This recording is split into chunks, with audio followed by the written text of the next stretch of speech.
आबद sir जब वकूआ हुआ है मुझे नहीं पता था। मेरे बेटे उत्थे दो रहते हैं, एक फैक्ट्री च रहता है।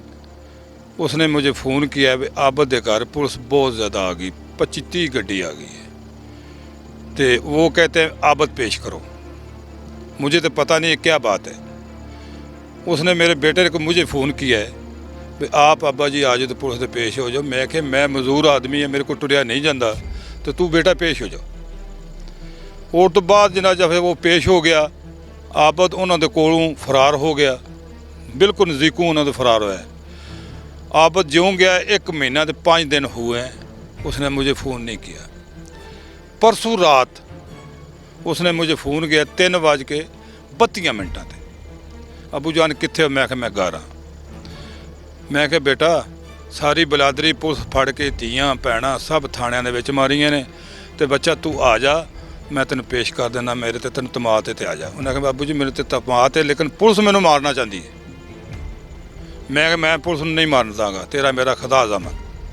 वो मेरे पास आ गया 6:30 बजे, परली तरफ द्वार के मकान के पिछले तरफ मोरी है, उत्थे मुझे उन्हें आवाज़ दी है, मैं अबू जान मैं आ गया।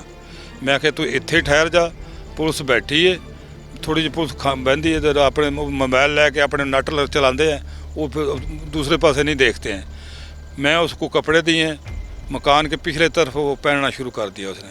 कपड़े पहन के और तो बाद मुझे कहता है मैनू दो ऊपर वाला, गर्मी सर्दी लगती है रात को, मुझे कोई लोई दो। मैं आपको देता हूँ, थोड़े मिनट चंद मिनट ठहरो, मैं आपको देता हूँ। और तो बाद मैं पीछे बैठ गया मेरी तसल्ली पर। मैं आन के पुलिस के बंदे को कह आओ इधर, आबद मैं पकड़ाता हूँ।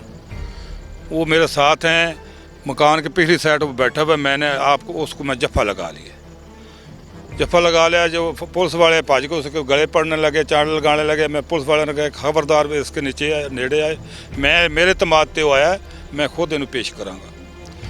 इतनी बातें करके घर ले आए। वो तो से खालिद भट्ट आ गया।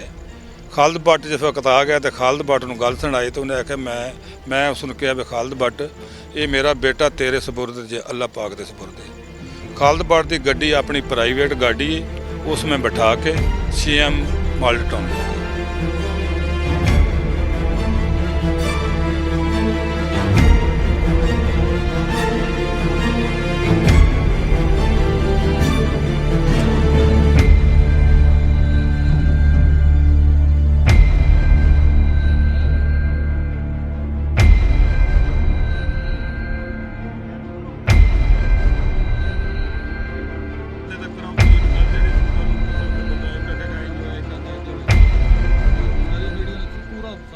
मेरा ये मुतालबा है मैं मेरी बच्चियाँ सब थाने में पढ़ी हैं, मेरे बच्चे सब थाने में पढ़े हुए हैं।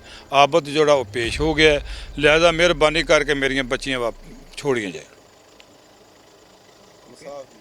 इंसाफ किया जाए।